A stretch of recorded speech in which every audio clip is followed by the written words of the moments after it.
All right, we're back. Okay, that was a good first segment. I thought that was a lot of fun. And again, I appreciate you guys being patient with us. This is our first time doing this, and we're learning. But I think it'll be good for everyone out there listening and watching our segments. So if we don't come off totally polished at first, just give us a little bit of time. We'll get there. It'll evolve. It'll evolve into an imperfect perfection. Exactly. So our next segment is going to be called our optimal concept of the week, and we'll talk about different things each week that really is our bulk of the show. So this is where we really are going to talk about our specific topics that we want to get into. We're going to dive pretty deep into some of these, and ultimately we may be talking with specific people that are coming on and interviewing, and we may talk about this concept with them, and we'll talk about some of it from our own personal backgrounds as well. So what we're going to talk about this week is something near and dear to both of our hearts and pretty much every chiropractor's heart, would be posture. And I think that posture these days is something that we have to be more aware of. And we're in a society that we sit a lot of time, and we are also driving or traveling a lot of time, and we're on our phones and our mobile devices a lot.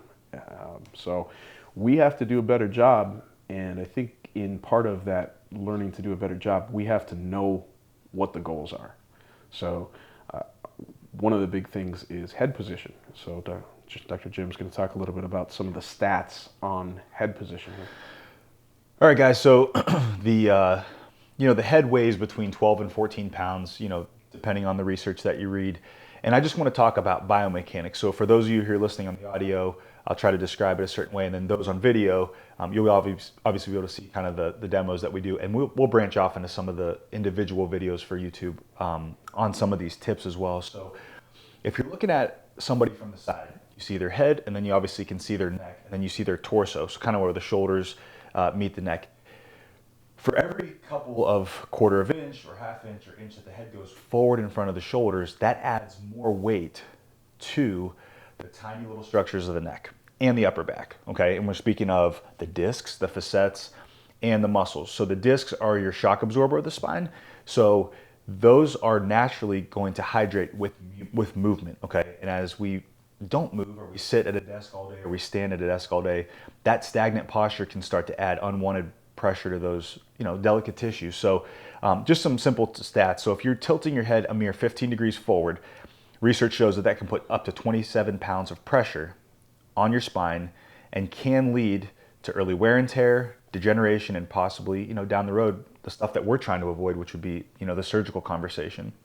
A mere 30 degrees of neck tilt could equal 40 pounds of pressure. A 45-degree tilt could increase it up to 50 pounds of pressure. Wow. And then one more time, if you go up to 60 degrees of pressure, 60-degree angle on the neck, you're looking at putting about 60 pounds of pressure on your cervical spine. You can see how quickly this 12 to 14 pounds can add up by you just slouching forward, not paying attention while you're responding to a text message or you're taking a look at your laptop. So some of the stuff that I feel like we can segue into, Craig, would be, how we can set up, the computer for somebody at their desk, or if for example, I love how you have the camera today. It's up on the horizon, and that's sometimes a cue that I'll give to a patient is, listen, put your computer screen, the monitor, up onto the horizon, not up to where you're cranking your neck back, but something where you're looking up and on the horizon. And that way, as you're working on the keyboard, you can have something that's not going to be adding these, couple of degrees here and there that can cause that early wear and tear. So those are some just numbers there. And then as far as, what bad posture has been linked to, a whole host of medical problems can come up in conversation, but, commonly we see headaches all the time. Right. People that are just not paying attention throughout the day. They're too busy for their own selves. And then you can start to see, neurological problems, numbness, tingling down the arms, a lot of hairdressers too. They're not even looking at a computer, but they're looking at the back of someone's head and their arms are up out in front of them. I mean, how many, used to come in and they can't tell you, like, I got numbness in the ring finger, the pinky. Yeah, the funny thing is, I actually have a chiropractic table in the basement of the salon where I get my hair cut every Thursday. So that's pretty sweet. I get my hair cut for free. Shout out Bree. I get my hair cut for free, and she gets her adjustment for free. So it's a nice little bartering trade-off. But I do that because I know the postural stresses that hairdressers go through on a weekly basis. And how much better do they feel the rest of the day? Oh, they love it. They love it. And, occasionally something will happen. I have like a standing appointment every Thursday at 2 o'clock, which drives my wife For those of nuts. you on video, look how clean this cut is. Fresh. You'll never see it any longer than that. Yeah. So, it drives my wife nuts because she's like, oh, can we go to lunch today or something? I'm like, no, I get my hair cut. But I go in there, and sometimes I can't, or if I'm busy at work or whatever, and I feel bad. I feel bad because then she doesn't get her adjustment right. So this past week, we actually had to take off, and then I saw her yesterday, and she's like, man, just taking that 1 week off. They feel it, man. Absolutely. Oh, yeah. So back to posture. Yeah, so a couple other things, too. And these are not just exclusive to the things that I'm listing. Really, if we freehanded this in the office, there's a whole host of things that I feel like just come off the top of my head. But a few more in this article. Depression can set in if you put abnormal pressure on the top 2 bones of your spine. In between those is what houses the brainstem. And think of the brainstem as the pilot behind the autopilot portions of your body. So things that you don't think of: heart rhythm, digestion, going to the bathroom, energy, sleep. Pressure on the brainstem can cause those things to function suboptimal, and you can lead to, you see some superficial things, subjective things like depression, anxiety, just there's so many things that if the neck is not in the right position throughout the day, people wonder why they feel brain fog, or they feel like, man, I just don't have the energy today. I'm sleeping awfully. What's going on here? And then as you teach them, and they start to do some of the things that we'll show you guys, they do feel better. Does that mean you always have to run into the office and get adjusted? No, but if you do some of the small stuff, you might be able to preserve your adjustment, and it has longer lasting effects, so that as you do come in on the regular, whatever that person's treatment plan may be, they feel like the adjustment didn't go, so out of whack so quickly. So some other fun things too. The vagus nerve exits out from the very top part of the spine, cranial nerve 10. And it runs and has its hand on every organ all the way down to the bowels. So every organ from, basically the base of your skull down to the bowels, has influence from this vagus nerve either having pressure on it or not. So we can see a lot of constipation or irregular bowel issues get better or get worse with either optimal posture or suboptimal posture. And then, of course, they write heart disease, which, you can kind of put a little bit of segue into what that does to the upper back, mid back, and putting compression there. Yeah, so obviously we talked about the amount of pressure that your spine experiences. The majority of that's coming from that upper mid back. And as we know, with the way the nerves fly into our body, essentially we've got the brain stem. It goes down between the inside of the spinal column, you have the spinal cord, and then you branch off with a bunch of different spinal nerves. Each of those go to different parts. And while it's very easy sometimes to feel what might be affecting a muscle, maybe you've got some pain, maybe you've got some numbness, maybe you have some tingling. Well, I don't know how my liver feels. I don't know how my heart feels unless it's racing, right? And that's controlled by a little something else. But we don't always know until it's sometimes too late. Yeah, so that's why it's extremely important to get checked on a fairly regular basis. And so many people start with chiropractic because they're having pain, and it branches off into them realizing, oh, now that I'm under care, I don't have, gastric reflux. I'm not having my indigestion. I'm not burping as much. Whatever. My heart doesn't race.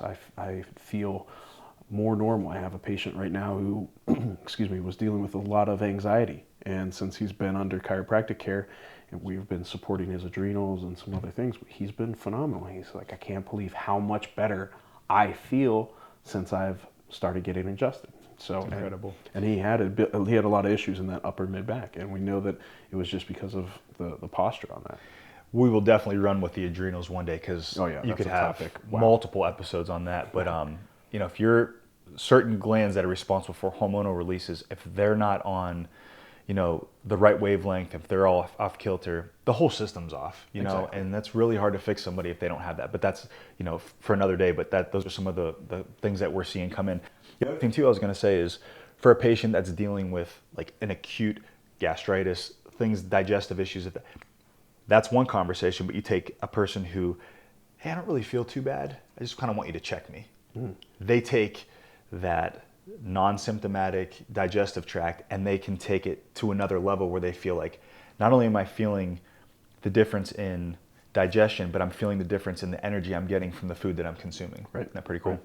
So it's another one of those things where as the brain can communicate better with the body, the messages get there and the body can function more optimal. I know we keep going back to this, but that's why we've named the podcast the Optimal Functional Podcast. The other thing too is at a minimum, constant slouching is likely to cause a lot of chronic pain. So Craig alluded to, we have nerves that go out to places that we feel. So, if you had your hand over a hot stove, you'd feel that burning that's coming, and then there's a reflex that obviously pulls your hands away. So obviously, I think it's around 10% of the nerves go out to sensory, and you have another 10% of nerves that go out to your muscles.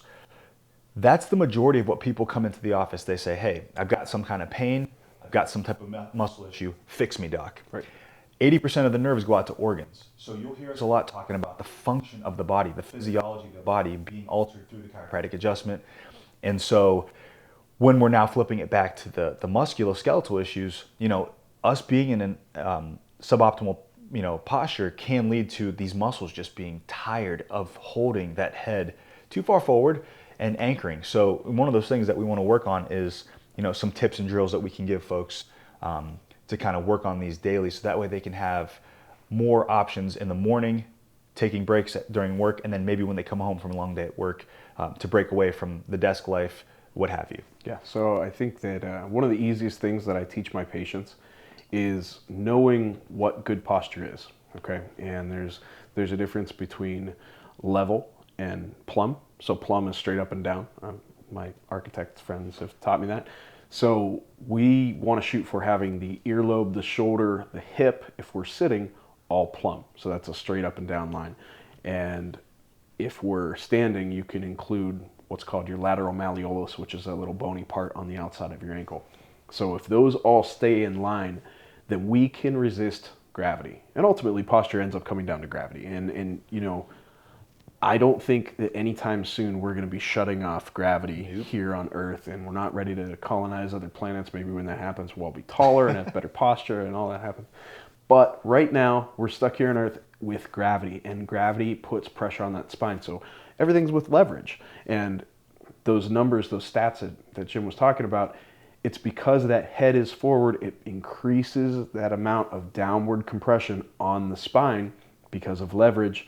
And by having the ears, the shoulders, the hips straight up and down, now we can reduce that spinal load that we're carrying, and that'll ultimately help not only our motion, but our pain and the amount of energy that our bodies and muscles have to expend just to function and to live a daily life. So read an article, I think it was probably about 2 years back, but they said that we can spend between 60 and 75% of our daily energy combating posture. Right. So think about if you have really awful posture and you're tired, there's going to be a correlation there because your body subconsciously is trying to combat gravity, which is never going to lose that battle. And so what we have seen is as we teach people how to move better and how to hold different postures in a more optimal position, they start to see things improve just from that alone, including energy going through the roof, sleep patterns changing, adrenals not being so dang tired. So good points there for sure. So in doing that and in teaching that, I use two specific tips. Number one, I'll have people stand at the back of a wall, and I'll have heels, butt, shoulders, head, all touching. And when I have them do that, I'll have them try to inch up like they were getting measured, and they're a short kid like myself. They're a short kid trying to be as tall as they could possibly be on that measuring stick, and they just elongate. And then once they're as elongated as they can possibly be, hold it. Try to hold it for a minute. And that's a great exercise to just start to activate. Now, we don't want to do the chin up thing, okay? So that's not making you any taller. We just want to be, we always want the roof of the mouth parallel to the ground. We're just elongating like a string is pulling us up from the very top of our head, where I don't have much hair left, and pulling us up and elongating us. And if we can hold that and practice that hold for up to a minute at a time, that is a great way to start to train those postural muscles. And then secondarily, The other one that I find to be huge is when people are sitting. Many people sit on their tailbones, okay? And they will get their butt underneath of them, okay? So it's rocked backward, and that creates a C curve for the whole spine. The spine has very specific curves that it's meant to have, so that increases the shock absorption in addition to the discs, like you said. But if we can kind of, I tell people to pop their butt up like a chicken and then sit on the bottom. A video for this. Yeah, I know. And then they sit on the bottom of their butt bones and even a little bit on the legs, but get that tailbone off of the chair or off of the cushion or whatever, and you can be then more upright, because people always think, I could never sit like that. I could never do that, doc. I can't hold like that. That's like military. And it's not, because once you get your butt behind you, right? And I try to either have my knees at the same level of my hips or below. And once we have that position nailed, it's actually very easy to hold yourself upright. And in reality, from waist up, we're exactly the same position as we should be when we're standing, because there's nothing different. And the only different is the bend at our hips, our real hips, not our, people think the pelvis is the hip, but it's really not. It's where the leg bone meets the pelvic bone. Yep. And then, our knees are bent. So if we can get those two pieces of posture where they need to be, I think that it makes it so much easier. And then we're using those deep stabilizer muscles in our body as opposed to our prime movers. If you sit up here military and that, you're going to fatigue. Nobody can hold that. I can't hold that. You can't hold that. I don't care how strong you are. You're not going to be able to hold that. But those deep, deep muscles that get into play to just hold you up and make you just that little bit taller, they're meant for the long haul. Those are like your marathon runner muscles. So they're meant for that. And we need to be able to engage those. And I think that just learning those tips, learning the little wall exercise and where to put your butt when you're sitting, those are two really great options just to start, And maybe you want to talk a little bit about like desk position. Sure. So can I add one thing to Oh, absolutely. So I love the explanation. I'm going to add one thing to the standing posture. So the heels, butt, shoulder, head, cue when you're standing against the wall. Once you find comfort in that elongation, as Craig was describing, as you're trying to get the tip of the head to the ceiling or whatever your cue may be, then you got to add the diaphragmatic breathing, because that locks it in. The cue that I typically teach, it's easy. It's a 4-second inhale. You hold for 4 seconds and then you exhale for 8. People have different cues that they enjoy, but a 4-4-8 breathing can really make the brain feel comfortable in an uncomfortable position. So as we start getting into different mobility drills or stretching, it's one thing to be doing that drill, and then it's another thing to be doing that drill with the added breath, because that will trump anything. If you're holding your breath during a deep myofascial session, you'll probably hear the person, if they're really into what they're doing, they'll tell you, breathe. And they're not just telling you that so that they can dig in harder. They really want you to try to let the brain let go of that. So when you're doing some of the postural resetting, or when you're sitting there, as Craig was saying, sitting on your butt bones, you really want to make sure that you're adding the breath, because that almost, I kind of like to add, it's almost like you're downloading a newer version of the app. So your body being, your posture is an app within the iPhone, I guess, we can run with. But when you're adding the breath, even if it is for a 1 or 2 minutes of, in through the nose, out through the mouth. There's another cue that people will say, smell the flowers, blow out the candles. It's kind of one of those two. Shout out to a patient of mine, Leisha. She's the one who she's like, smell the flowers, blow out the candles. Look, I never thought of it like that, but if you think, that's good. It's kind of cool. But the other thing that I wanted to kind of get into, you mentioned sitting. So we can go through ergonomics. We can kind of shoot videos on what would be helpful on, where should my monitor be? Where should my keyboard be when I'm sitting or standing?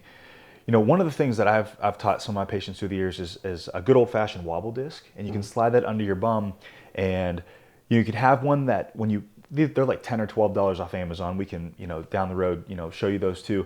But if you slide that under your chair, or under your butt on the chair, it's for those of you who are on the audio here, it's basically something that you could stand on and do ankle mobility drills with, but it's like an inflated circle disc that maybe has, once it's inflated, 2 inches of air compacted into something that's about the would you say about the circumference of a It's probably basketball? about 16, Yeah. 16 inches Yep. or so. So if you slide onto your bum, it covers the majority of your cheeks for most folks. And then I guess if for folks out there who may be a little heavier, they could probably get something a little bigger or two of them.